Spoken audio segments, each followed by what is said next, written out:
Hello everyone, welcome back to this channel. आज हमारी class 9th की सेकेंड लेक्चर है और हम लोग पढ़ रहे थे साइमल्टेनियस लीनियर इक्वेशन। ठीक, तो आज हमको देखना है कि क्या मेथड हैं जिनसे हम साइमल्टेनियस लीनियर इक्वेशन को सॉल्व कर सकते हैं। क्या होता है साइमल्टेनियस लीनियर इक्वेशन, अगर आपको ये जानना है तो आप फर्स्ट लेक्चर देखिए, और कैसे सॉल्व करते हैं ये जानना है तो आप इसी लेक्चर को देखिए। ठीक, तो 3 तरीके होते हैं जिससे हम सॉल्व कर सकते हैं साइमल्टेनियस लीनियर इक्वेशन। पहला देखिए क्या लिखा है मैंने, सब्स्टिट्यूशन मेथड। दूसरा होता है एलिमिनेशन मेथड और तीसरा होता है क्रॉस मल्टीप्लिकेशन मेथड। तो ये 3 मेथड का यूज़ करके हम सॉल्व कर सकते हैं। आपका जो भी क्वेश्चन आएगा एग्जाम में उसमें साफ साफ लिखा होगा कि solve these simultaneous linear equation using substitution method या एलिमिनेशन मेथड या क्रॉस मल्टीप्लिकेशन मेथड। कोई भी मेथड उनको चाहिए होगा तो वो क्वेश्चन में आपको साफ साफ स्टेट करेंगे। आप अपने मर्जी से कुछ भी नहीं यूज़ कर सकते, आपको इन तीनों में कोई एक ही यूज़ करना है जो कि आपके क्वेश्चन में बताया गया होगा। आज के लेक्चर में सब्स्टिट्यूशन मेथड क्या होता है हम ये देखेंगे। तो देखो सब्स्टिट्यूशन मेथड क्या, कैसे सॉल्व करते हैं हम लोग या क्या होता है। सबसे पहले क्या लिखा है, solve one of the given equation for one of the variable which ever is convenient. मतलब 2 इक्वेशन आपको दी जाएंगी, उसमें एक हमको सॉल्व करना है और x या y की वैल्यू निकाल लेनी है। ठीक, अब जैसे जैसे मैं ये पढ़ती जाऊंगी वैसे वैसे मैं सॉल्व करके भी आपको दिखाती जाऊंगी। तो पहला तो हमने पढ़ लिया कि solve one of the given equation. 2 equation दिए उसमें से एक कोई सॉल्व करूँ for one of the variable, किसी एक वेरिएबल के लिए या x के लिए या y के लिए, जो भी हमको ईजी लगे। ठीक, तो ये 2 इक्वेशन दी हैं। मान लो कि हम x के लिए निकाल रहे हैं और मैंने फर्स्ट वाली इक्वेशन को ले लिया। ठीक, एक इक्वेशन को लेना है और कोई एक वेरिएबल की वैल्यू निकालनी है। तो यहाँ पे क्या किया हमने, 8x plus 5y is equals to 9 लिखा है। ठीक, हमें x की चाहिए तो हमने y को क्या कर दिया, राइट हैंड साइड पे भेज दिया, तो 9 माइनस 5y हो गया। ओके, अब x is equals to 9 minus 5y upon 8 हो गया। कैसे, ये यहाँ पे मल्टीप्लाई में था, यहाँ पे जाकर क्या आ गया, डिवाइड में आ गया। ठीक, सबसे पहले क्या किया हमको ये ध्यान था कि हमको x की वैल्यू चाहिए, तो जो भी चाहिए उसको लेफ्ट हैंड साइड पे रखते हैं, बाकी सबको राइट हैंड साइड पे ले जाते हैं। तो ये प्लस में था, इधर जाकर माइनस में हो गया, और जैसे ये माइनस में हो गया, अब देखो 8x है यहाँ पे, लेकिन हमें तो सिर्फ x चाहिए, तो ये यहाँ पे मल्टीप्लाई में, तो इधर आके क्या हो जाएगा, डिवाइड में हो जाएगा। ठीक, तो ये आ गई x की वैल्यू। ओके, पहला स्टेप हो गया। पहले स्टेप में क्या लिखा था, solve one of the given equation, कोई एक, दोनों में से कोई एक इक्वेशन को सॉल्व करूं, जो कि हमने फर्स्ट इक्वेशन को सॉल्व किया किसी एक वेरिएबल के लिए, तो हमने x के लिए सॉल्व किया, x की वैल्यू हमने निकाल ली y के टर्म्स में, और हमको जो आसान लगे वो करना था, तो हमने ये कर दिया। सेकेंड स्टेप क्या है, substitute that value of the variable in other equation, इस वैल्यू को दूसरे इक्वेशन में रखो। ठीक, तो ये इक्वेशन है आपकी दूसरी, इसमें हमको इसको रखना है। ठीक है, अब देखो 3 है, x के जगह पे हमको पूरा ये टर्म रखना है, 9 minus 5y upon 8 plus 2y is equals to 4। ठीक, अब ये देखो ये पूरी इक्वेशन क्या किसके टर्म्स में हो गई, y के टर्म्स में हो गई। अब इसको सॉल्व करके हम y की वैल्यू निकाल सकते हैं। ओके, चलो सॉल्व करते हैं। 9 3 कितना हुआ, 27। Good. Okay, 5 3 15y upon 8 plus 2y is equals to 4। Clear. अब क्या करेंगे हम लोग, अब इसको एलसीएम लेकर 8 फिर इस राइट हैंड साइड पे भेज देंगे। ओके, आई होप दिख रहा हो। ठीक है, मैं इधर सॉल्व कर देती हूँ, इधर दिखेगा आपको।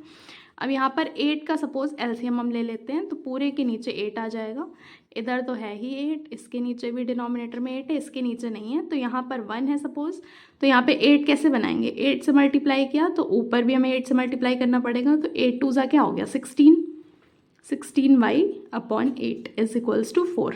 क्लियर। अब इस 8 को इधर ले जाते हैं, इस साइड, इधर डिवाइड में तो राइट हैंड साइड पे जाके मल्टीप्लाई हो जाएगा, और 8 4 कितना होता है, 32। 27 माइनस, अब देखो माइनस 15y और प्लस 16y क्या हो जाएगा, 16 में से 15 चला गया, कितना बचा, प्लस y।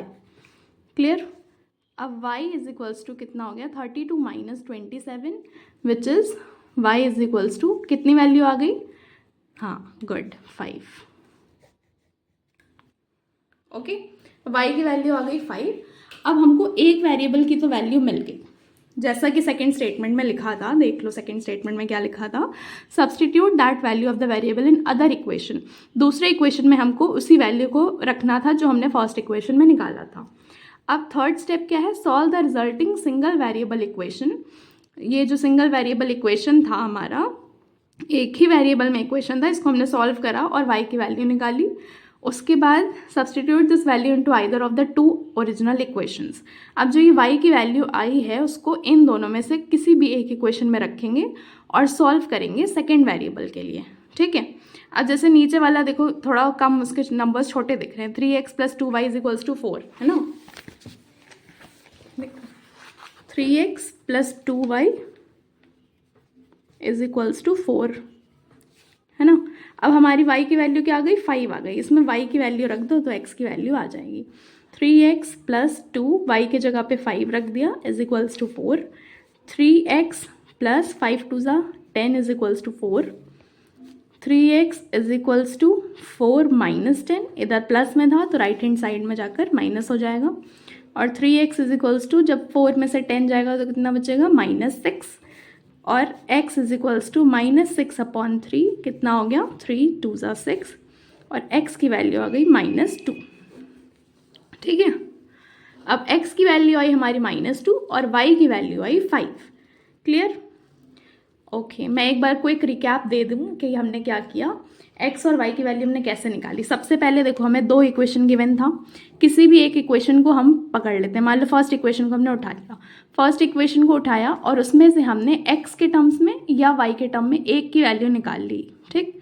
वैल्यू निकालने का मतलब एक को लेफ्ट हैंड साइड में रखा, बाकी सबको राइट हैंड साइड में रखा। जैसे ही हमने एक को निकाल लिया, इसको फिर हम दूसरे इक्वेशन में पुट करेंगे। जब दूसरे इक्वेशन में पुट करोगे तो y की वैल्यू, मान लो हमने x की वैल्यू यहाँ पे निकाली और इसको यहाँ पे रखा तो y की वैल्यू आ जाएगी। जैसे ही y की वैल्यू आएगी, तुम किसी भी इक्वेशन में y की वैल्यू रखोगे, x की वैल्यू आ जाएगी। क्लियर। अब देखो हम चेक भी करना सिखा देते हैं। मान लो y की वैल्यू 5 आई है और x की वैल्यू -2 आई है, क्या ये दोनों इक्वेशन को सेटिस्फाई कर रहा है कि नहीं। देखो एक इक्वेशन तो यही थी, 3x + 2y = 4। अब हमारा LHS और RHS बराबर आना चाहिए, ठीक। तो LHS लेके चलते हैं। 3x की वैल्यू क्या है, -2 + 2y की वैल्यू क्या है, 5 है, ठीक। तो ये क्या हो गया, 3 × 2 = 6 और -6 हो जाएगा, और 5 × 2 = 10। अब देखो 10 में से 6 गया, कितना आया, 4 आया। क्या यही है RHS, है ना, यही है RHS। तो ये हमने प्रूफ कर दिया कि सेटिस्फाई कर रहा है। LHS में जब x और y की वैल्यू रखोगे तो वो RHS के बराबर आ जाए, मतलब कि आपकी इक्वेशन सेटिस्फाई हो रही है, ठीक। ओके, इतना हो गया। अब हम और क्या सीख सकते हैं, दूसरी इक्वेशन में हम पुट करके देखते हैं कि क्या सेटिस्फाई हो रहा है कि नहीं हो रहा। तो हमारी दूसरी इक्वेशन क्या थी, 8x + 5y = 9 थी, ठीक। 8x + 5y = 9 थी। अब देखो 8 रखा, x की जगह पे x की वैल्यू रखी, +5 y की जगह पे y की वैल्यू रखी, ये LHS है। 8 × 2 = 16 हो गया, और 5 × 5 = 25। अब 25 में आप 16 माइनस करोगे 9 ही आएगा, करके देख लो, और ये आपका RHS हो गया। तो इस इक्वेशन को भी सेटिस्फाई किया है और इस इक्वेशन को भी सेटिस्फाई किया, मतलब जो भी हमारी x और y की वैल्यू आई हैं वो दोनों इक्वेशन को सेटिस्फाई कर रही हैं, इसलिए ये x और y की वैल्यू होगी और ये हमारे साइमल्टेनियस लीनियर इक्वेशन का सल्यूशन होगा। ओके, अब कुछ और अच्छे क्वेश्चंस करते हैं ताकि आपको और कॉन्सेप्ट क्लियर हो जाए, ठीक है। देखो अब ये दूसरा क्वेश्चन है हमारा, दिख रहा होगा, ठीक। 3x/2 - 5y/3 = -2, x/3 + y/2 = 13/6, ये है क्वेश्चन। अब देखो इसमें से किसी भी एक इक्वेशन को ले लेते हैं। मान लो मैंने नीचे वाली इक्वेशन को ले लिया, ओके, नीचे वाली इक्वेशन को मैंने लिख दिया। अब हमको इसमें क्या करना है, एक वेरिएबल के टर्म्स में इसको वैल्यू निकालनी है। मान लो हम x के टर्म्स में निकाल रहे हैं, तो x/3 = 13/6 - y/2 हो जाएगा। ये इधर जाएगा तो प्लस में, इधर जाके माइनस में हो जाएगा। अब जैसे ही x की वैल्यू निकालेंगे, देखो ये 3 किस में है, डिवाइड में, इधर जाके क्या हो जाएगा, मल्टीप्लाई में हो जाएगा, ठीक। और हर टर्म के लिए मल्टीप्लाई होगा तो हर टर्म के लिए मैं मल्टीप्लाई लगा दे रही हूँ। तो x की वैल्यू क्या आ गई, 13/2 माइनस 3y/2। ओके, ये वैल्यू आ गई x की। अब x की जब वैल्यू आ गई, किस वाली इक्वेशन को उठाया था हमने कि x की ये वैल्यू आई है, नीचे वाली इक्वेशन को। तो बस इसको छोड़ के जो दूसरी इक्वेशन बची है उसमें हम x की यही वैल्यू रख देते हैं। देखो दूसरी इक्वेशन क्या है, 3x/2 minus 5y/3 is equals to -2। अब यहाँ पर हम जो x की वैल्यू आई है वो पूरा पुट कर देते हैं। x की क्या वैल्यू आई है, 13/2 माइनस 3y/2, और यहाँ पे भी 2 था। Okay, minus 5y/3 is equals to -2। ये है पूरा। थोड़ा देख के डरावना लग रहा है, लेकिन देखो कि हमारी जो ये इक्वेशन बनी है वो एक ही वेरिएबल में बन गई, y और y। अब ये सॉल्व होगा और y की कोई वैल्यू आएगी। क्लियर? थोड़ा लंबा प्रोसीजर है, वो तो होगा ही लंबा। ठीक है, अब देखो यहाँ पर हम क्या कर सकते हैं, इनका एलसीएम लेकर सॉल्व कर सकते हैं। ओके, देखो 3 लिया, 3/2, और यहाँ से देखो यहाँ भी 2 है और यहाँ भी 2 है, तो हम 2 कॉमन ले सकते हैं यहाँ से। तो जो 2 कॉमन है उसको मैंने यहाँ पे ले लिया, और यहाँ पे क्या बचा, 13 minus 3y। Clear? Minus 5y/3 is equals to -2। Okay, 3/4, 13 minus 3y minus 5y/3 is equals to -2। अब यहाँ पर जब देखो कि यहाँ पे डिनोमिनेटर में 4 है, यहाँ पे 3 है। 4 और 3 का अगर हम एलसीएम ले लें तो क्या हमारी इक्वेशन एकदम इजी बन जाएगी। 4 और 3 का एलसीएम क्या आएगा, 12 आएगा। तो 12 से हम दोनों तरफ मल्टीप्लाई कर देते हैं। ठीक, तो जब यहाँ पे 12 से मल्टीप्लाई करोगे तो देखो क्या होता है, कभी भी आपका डिनोमिनेटर में कुछ आ रहा है तो आप कोशिश करो कि उसको हटाओ बाय टेकिंग एलसीएम। ठीक, अब देखो 4 3 ज़ा 12 हो गया, 3 4 ज़ा 12 हो गया। ठीक, अब इक्वेशन क्या बनी, देखो इधर मैं लिख दे रही हूँ, 9 13 माइनस 3y माइनस 5 4 ज़ा 20y इज इक्वल्स टू 12 2 ज़ा -24। क्लियर? ये आ गया आपका। ओके, अब देखो क्या करना है, अब यहाँ पर एकदम ईजीएस्ट फॉर्म में हो गया। अब जैसे ही हम इसको ब्रैकेट को खोलेंगे ये एकदम सॉल्व हो जाएगा। क्लियर? चलो सॉल्व करते हैं। अब 13 9 ज़ा आपको आता होगा तो अच्छी बात है। ओके, तो कितना होता है 13 9 ज़ा 117, माइनस 9 3 ज़ा कितना हो गया 27, नहीं, good, minus 20y is equals to -24। Okay, अब यहाँ पे y वाले टर्म्स हम LHS में छोड़ देते हैं, बाकी सबको RHS में ले जाते हैं। तो 27 भी नेगेटिव है, ये भी नेगेटिव है, कितना हो गया -47y इज इक्वल्स टू -24 और -117। इधर पॉजिटिव था, इधर जाकर नेगेटिव हो गया।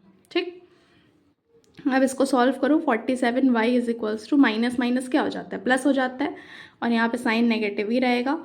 अब ऐड कर लो, 7 और 4 कितना हो गया 11 हो गया, 1 कैरी, 1 2 3 4 और 141 आ गया।